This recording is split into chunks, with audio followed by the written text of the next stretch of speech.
Thank you, thank you, thank you. Last week, we began our series based on the stories found in the book of Exodus. And as we read and discuss these stories, we attempt to see them with fresh eyes, a different lens, new perspectives. We look for the helpful, practical lessons, the personal meanings, the metaphysical interpretations. We will take the works of Unity co-founder Charles Fillmore as reference material, but we acknowledge other sources as well. I recommend Reverend Bob Brummett's book, Finding Yourself in Transition. The subtitle is Using Life's Changes for Spiritual Awakening. I'll use that book as a reference from time to time, a resource. Reverend Brummett used, and by the way, I took several classes from Reverend Brummett at Unity Village. He uses the Exodus saga to discuss the changes that we all face. I've checked, we do have a few copies, both in the bookstore and up in the library. We all experience transitions in our lives. We transition, we change from grade school to middle school to high school. New relationships begin. Old ones end or change. We transition from being dependent on our parents to independence, and some of us having them depend on us. Society changes. The world today bears very little resemblance to the world I grew up in. The world keeps changing. In fact, the only constant in our lives is change. We can try to ignore it, but change is everywhere we look. If we see clearly and respond wisely, we can choose to see change and transition as a vehicle for growth, an opportunity for spiritual rebirth, for transformation. Very few of us have learned how to deal with change in healthy ways. We often resist change because it confronts our fears of the unknown. Every change is a kind of death. And yet, change is also a characteristic of growth. Growth is a characteristic of life. Our fear of death, our fear of change, is the fear of life itself. To resist change, to resist death, is to resist life. Every change, every figurative death is an opportunity for new life. One of the most profound human needs is the need for meaning. We use meaning as a roadmap of our reality. And change often shatters our sense of meaning. It takes us out into new territory where the old map doesn't work anymore. As I mentioned last week, the Exodus is about our transition from the slavery of sense consciousness, the slavery of sense consciousness, to the freedom of awareness, the freedom of choice, of self-determination, the freedom to set our own goals and to make our own life decisions.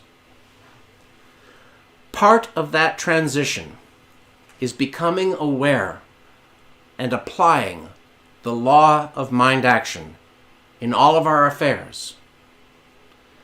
Thoughts held in mind produce, after their kind, What we put out in thought, word, and deed comes back to us.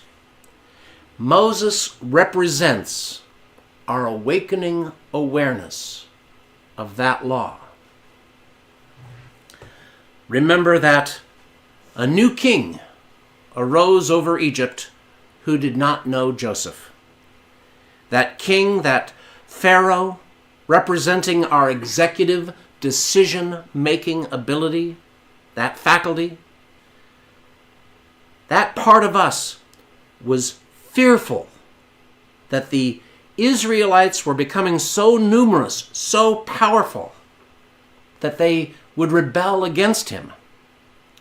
Exodus 1 verse 11 says that Pharaoh set taskmasters over the Israelites to oppress them with forced labor. But the more Pharaoh oppressed the Israelites, the more they multiplied and spread, so that the Egyptians came to dread them. What happens when we let our fears make our decisions for us? We enslave ourselves. We enslave ourselves when we allow our fears to rule our will, our executive decision-making faculty. We oppress ourselves with useless, unnecessary suffering. When we let our fears rule us, we shut out the illumined intellect and the sunlight of the Spirit in our journey from sense consciousness to spiritual awareness.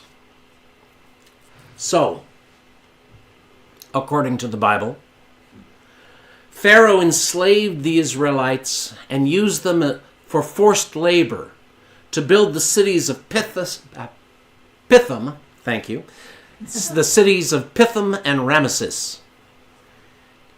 When you think of Egypt, what do you think of? Pyramids, exactly. You think of the pyramids and you think of these great building projects. Like Luxor and the Temple of Karnak. Anybody remember Karnak the Great, Johnny Carson? Over the years, people believed that enslaved Israelites built the pyramids. But archaeologists have found evidence that the workers were actually paid for their services. They were well fed. They had health care. They also found that the workers were buried in tombs very near the pyramids, with supplies for the afterlife. The evidence suggests that the workers were well treated, with more care than enslaved workers would have been. In our story, Pharaoh feared the Israelites so much that he gave orders to kill the newborn male infants. It is in this environment that Moses was born to Israelite parents as slaves in Egypt. In Exodus chapter 2, we read that his mother hid Moses for 3 months. But when she couldn't hide him anymore, she made a watertight basket and placed it among the reeds on the banks of the river Nile, where Pharaoh's daughter came to bathe. Pharaoh's water drew Moses out of the water and adopted him. Now, many people believe that the name Moses means to draw out of the water, or water saved. And that's okay as a metaphysical interpretation. But the name Moses is far more complicated than that. I've said in the past that one of the forms of humor we find in the Bible is a type of wordplay called assonance, where two words sound alike but have different meanings, like Santa Claus and Sanity Claus. This kind of wordplay runs throughout the Bible, and there are about 500 examples in the Hebrew Bible, our Old Testament, and another 200 examples in the Christian scriptures. When we discussed the Tower of Babel, I said that people believe that the word Babel means confusion because God confused their speech. But Babel is actually a Hebrew name for Babylon, which means the gate of God. Doesn't have anything to do with confusion. The writer connects that word Babel with another word Belel, which means to mix or confuse or confound. And that kind of wordplay is supposed to be humorous. So why aren't you all laughing? The name Moses is the wordplay derived from an Egyptian word, Moshe, or Mos, meaning child or is born. We combine that with the Hebrew word Moshe, which means to draw forth. And we can hear the word Mos or Moshe in other Egyptian names like Tutmos, meaning the god Thoth is born. So Pharaoh's daughter drew the child, that Mos, drew the child from the Nile and named him Moses. Moses grew to manhood in the royal court of Egypt, and his mother raised him as a prince of Egypt. He had the best education, all of the advantages that culture could afford. Privileged. We can divide Moses' life into 3 40-year periods. And whenever you hear numbers in the Bible, you can bet that the writer is trying to be symbolic. In unity metaphysics, the number 40 represents the period of time needed to complete a spiritual task, a specific task. Moses' first 40 years, his time in the royal court of Egypt, was the first 40-year period. And we can interpret this as his time of intellectual preparation. In the coming weeks, we will cover the second 40-year period, a time of spiritual preparation. Well, once you've prepared yourself intellectually and you've prepared yourself spiritually, what's left? Huh? Physically, but you go out and if you've prepared yourself physically and spiritually, you go out and do what you're called to do. You go out and do the work. Remember, 40 years represents the period of time needed to complete a specific task. When Noah built the ark, it rained for 40 days and nights. Elijah walked for 40 days and nights to reach the mountain of God. Jesus went into the wilderness to fast for 40 days before he began his public ministry. The number 40 is a symbolic number representing the period of time we need. It can be a literal 40 years. I know a lot of people who experience significant life changes at 40. What is the old expression? Life begins at 40. Exodus chapter 2, verse 11 says, "One day, after Moses grew up, he went out to his people and he saw their forced labor."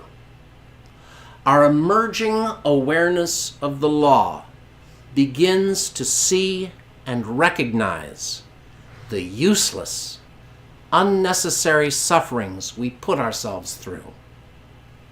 One day, after Moses had grown up, he went out to the people and saw their forced labor. Does anybody remember that great movie, 1956 movie, The 10 Commandments?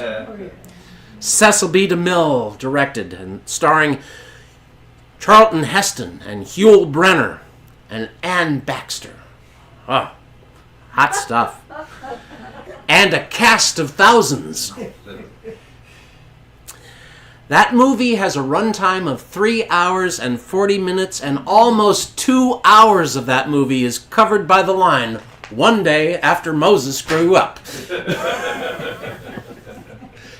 Cecil B. DeMille really expanded that bad boy, didn't he? What I'm saying is that Hollywood is a great storyteller, but don't believe everything you see. Moses goes out and he sees the Israelites working, and he sees an Egyptian beating a Hebrew, one of his own people. Exodus 2:12 says, "He killed the Egyptian and hid him in the sand." So I ask us, are we hiding our Egyptians in the sand? Are we attempting to hold back the changes in our lives because of our fears of the unknown? Are we committing ourselves to the 40 symbolic years of intellectual or spiritual preparation so that we can transition, so that we can make that change from slavery to freedom, and from freedom to fulfillment? God bless you all.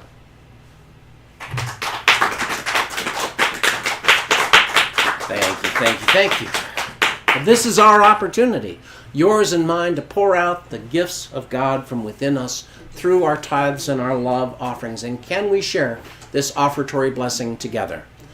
Divine love flowing through me blesses and multiplies all that I am, all that I have, all that I give, and all that I receive. I am joy-filled and grateful. Thank you, God. And you can send your gifts, your tithes, your love offerings to paypal.me/UnityLincoln. That's paypal.me/UnityLincoln. You can contact the office, or you can send your gifts through the mail or through a bank transfer by sending it to Unity Lincoln, P.O. Box 30209, Lincoln, Nebraska 68503.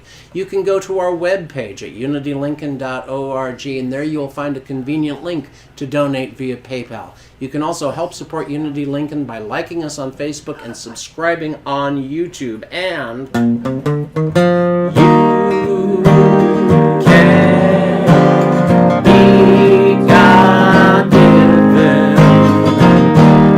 no matter how you try.